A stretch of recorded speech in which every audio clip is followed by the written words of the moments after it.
পশ্চিম বর্ধমান জেলা সভাপতি নবনিযুক্ত নরেন্দ্রনাথ চট্টোপাধ্যায়। দিল্লিতে ঝাঁটা ছাপ নিয়ে বিজেপি দুবার ঝাঁটা দিয়ে ঝেঁটিয়ে বিদায় করেছে, মা ঝাড়ু মেরে ঝেঁটিয়ে বিদায় করে।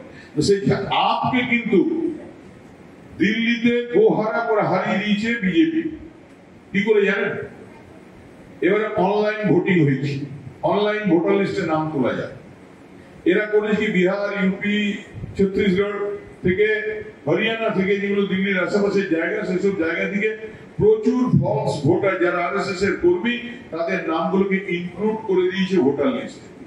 খুব কেজরিওয়ালজি ওখানকার যিনি এমএলএ, যিনি রাজ্যের মুখ্যমন্ত্রী ছিলেন, তার বিধানসভায় 39,000 বাইরের ভোটারকে ইনক্লুড করে দিয়ে, ইনজেক্ট করে দিয়ে সেখানে কেজরিওয়ালজির মতো লোককে হারিয়ে দিয়েছে। কিন্তু আমাদের মমতা বন্দ্যোপাধ্যায়ের কথা বলেন না, বাংলার মাটি দুচ্ছ ঘাটি যেতে না কতগুলি। তাই বাংলার মাটি অন্যরকম মাটি। মমতা বন্দ্যোপাধ্যায় হাওয়া বুঝতে পারেন, গন্ধ দিয়ে হাওয়া বুঝতে পারেন যে কে কি করতে চাইছে।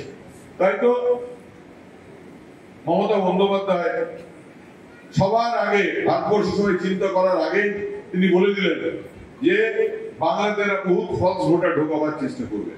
আমরা তো অনেক পরে খবর পেলাম যে এরা গোয়েবেলের ইয়ে নিয়ে লোক বসিয়ে এরা ভোটার লিস্টে কারচুপি করে একটা ষড়যন্ত্র করতে পারলেন না। এটা একটা লড়াই। আর দ্বিতীয় লড়াই যেটা হলো, সেটা হলো এই শত্রুঘ্ন সিনহার যিনি ইলেকশন হলো, আপনার মনে আছে? হ্যাঁ, শত্রুঘ্ন সিনহার রেজাল্ট বেরোলো যখন, তখন হঠাৎ বিরাট হাল্লা, সবাই চিৎকার করছে বিধানদা এগিয়ে আছে, বিধানদা এগিয়ে আছে, বিধানদা এগিয়ে আছে। আমি বললাম বিধানদা এগিয়ে আছে। তারপর দেখুন বিধানদা এগিয়ে নেই, নরেন্দ্র এগিয়ে আছে। কারণ আমি 1,07,000 ভোটের মার্জিন দিয়েছি, বিধানদা 75,000 মার্জিন দিয়েছি। হ্যাঁ, তবে আমি কিন্তু বিধায়ক হিসেবে বলে যাচ্ছি যে এবারে লড়াই কিন্তু ওয়ান হবার লড়াই। মানে আমাকে হারাতে হবে, আমাকে টপকে বারাবণী বিধানসভাকে এবারে 2026-এর লড়াইয়ে 1 নম্বর হতে হবে।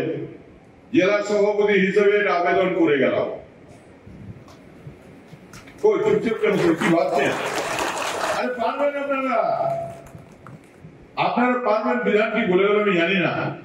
আমার দৃঢ় বিশ্বাস যে সালানপুর জেগে যাবে, সালানপুর এগিয়ে যাবে। দেখুন আপনাদের এই যেটা অঞ্চল, হ্যাঁ, হিন্দুস্তান কেবলস, সেখানে 182 ভোটে আপনারা এগিয়ে আছে। এখানে প্রধান, উপপ্রধান ছিলাম, 2বার প্রধান ছিলাম, পঞ্চায়েত সমিতি মেম্বার ছিলাম, জেলা পরিষদ মেম্বার ছিলাম, এখন এমএলএ। এখন মাঝে মাঝে ভাবি, আমরা তখন করতাম কি, পাড়াতে আমার বুথে আমি করতাম যে প্রত্যেক লোকের খবর রাখতাম, এই লোককে একটু টলমল করছে, সঙ্গে সঙ্গে তার ঘরে বডি ফেলে দিলাম। তাকে কিভাবে খুশি করে তার ভোটটা নিতে হবে একদম আমরা হার্টিংফুল চেষ্টা করতাম। এবারে কিন্তু ওইটা করতে হবে, ওইভাবে ম্যান টু ম্যান রাজনীতি করতে হবে। তবেই পঞ্চায়েতে, এই বিধানসভাতে আপনারা 1 নম্বর হবে। আপনাদের লড়াই সারা জেলায় 1 নম্বর হওয়ার। জেলায় প্রতিটি ব্লকে আমাদের যে কর্মী সম্মেলনের ডাক দিয়েছেন আমাদের চেয়ারম্যান হরিরাম সিংজি এবং আমাদের ডিস্ট্রিক্ট প্রেসিডেন্ট নরেন চক্রবর্তী, তো তাদের নির্দেশে আজকে সালানপুর ব্লক তৃণমূল কংগ্রেসের পক্ষ থেকে কর্মী সভা হয়। কর্মী সভায় সমস্ত কর্মীরা উপস্থিত আছে। যেহেতু সামনে ভোট আছে, 2026-এ ভোট আছে, এমনিতেই আমরা পুরো বছর 24 ঘন্টায় আমরা মানুষের সাথে থাকি, মানুষের পাশে থাকি। তো তাও যেহেতু ভোট আত্মতুষ্টি নয়, সবাইকে মার্জিন বাড়াতে হবে, এটাই নির্দেশ পার্টির। কর্মী সম্মেলন লক্ষ্য 26-এর নির্বাচনের আগে কর্মীদেরকে জাগিয়ে তোলা। সংগঠনকে কি বার্তা দেওয়া হলো? দেখুন, বারাবণীর সংগঠন এমনিতে শক্ত হিতের উপর দাঁড়িয়ে আছে, এখানে কিছু বলার নেই, শুধু বলে গেলাম, ট্যাক্স দিয়ে গেলাম, বারাবণীতে বিজেপি जमानत जब्त করতে হবে। Shyam steel flexi strong TMT बार, ये स्ट्रॉन्ग के साथ फ्लेक्सिबल भी है। आपदा मुसीबत कोई भी आए, ये घर को अटूट बनाए। जब TMT फ्लेक्सी स्ट्रॉन्ग, तो घर रहे हमेशा के लिए स्ट्रॉन्ग। ये स्टाइल का मामला है, रूपा फ्रंटलाइन।